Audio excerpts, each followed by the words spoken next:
hacen uso de este derecho, de esta posibilidad de elegir a uno de la lista de una agrupación? En realidad no se tiene una cifra exacta, pero aproximadamente un tercio del electorado hace uso extensivo del voto preferencial.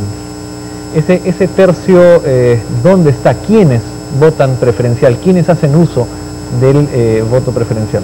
Básicamente es ubicado este electorado en ciudades, en sectores urbanos y sectores medios altos, ¿no?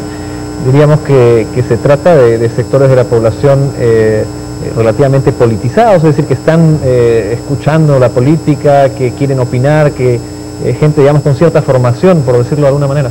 Sí, tiene que ver con niveles educativos y por otro lado también el conocimiento del sistema, que en el fondo no es nada difícil y que hemos tenido oportunidad de ejercerlo desde el año 1978. Efectivamente tiene que ver con nivel educativo, ¿no? Pero se ha ejercido no siempre de la misma manera, ¿correcto?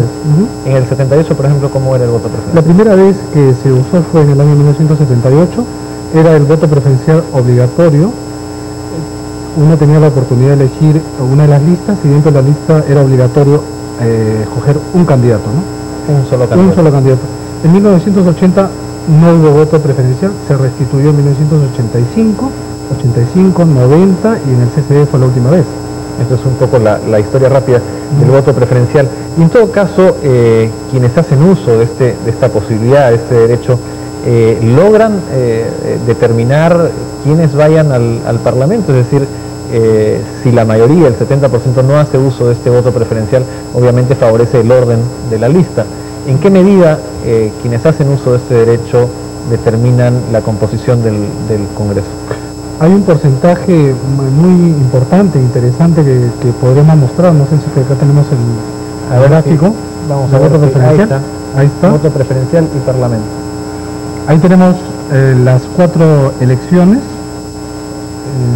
que han sido utilizadas el voto preferencial, 1978 a la Asamblea Constituyente, y hemos hecho un cálculo con Cámara de Senadores en 1985, 90 y el CCD en 1992.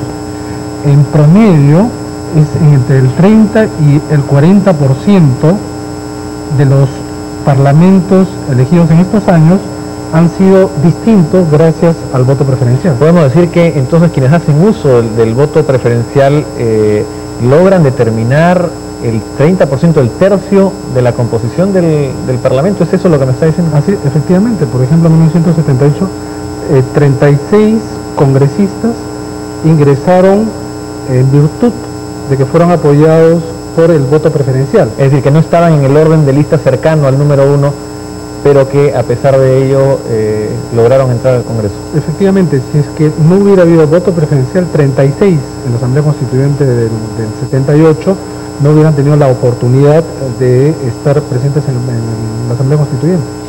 Este voto está extendido a través de otros países en el mundo, en nuestro continente. ¿Cuál es la realidad, la comparación del Perú frente a otros países? ¿Supone esto un avance para la democracia peruana? ¿En qué medida favorece realmente los derechos políticos de los ciudadanos?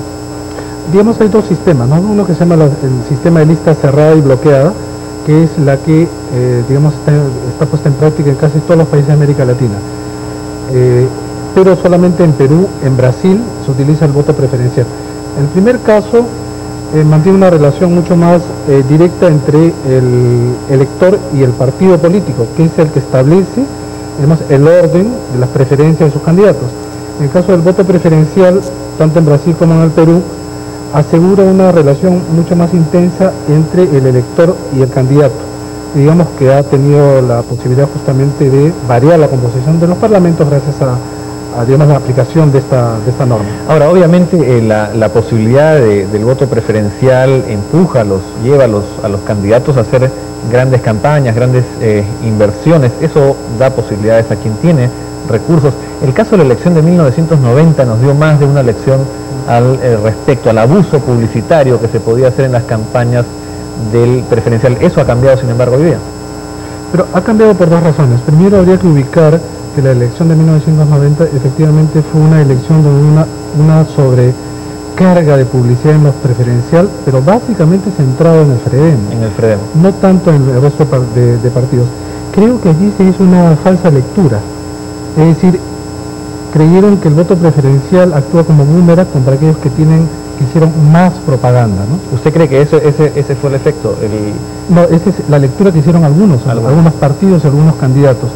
Entonces determinaron que en este caso muchos retiraran, ¿no?, o utilizaran más sus recursos, canalizándolos hacia ese tipo de propaganda mucho más a nivel, digamos, directo, ¿no? El candidato va, entrega su volante, da la mano al público, a los ciudadanos en la calle, en fin. ¿Podría bajar entonces en estas elecciones el uso del preferencial quizá debido a ese factor o no? No, yo tengo la impresión que se va a mantener más o menos en los términos históricos, y además por una sencilla razón, porque en esta oportunidad tenemos un parlamento unicameral.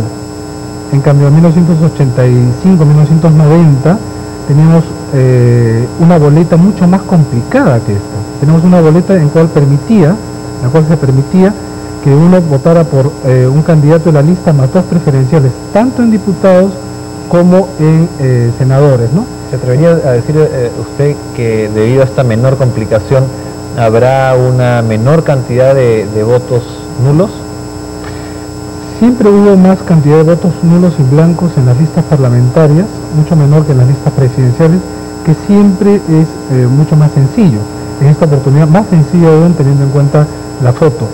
Pero tengo la impresión que sí, días antes de las elecciones siempre se ha discutido que el ciudadano no conoce bien la boleta, que tiende a equivocarse, en las pruebas generalmente se equivoca mucho más, pero conforme avanzan los días y se acerca el día de la votación, el ciudadano peruano tiende a tener un poco más de cuidado.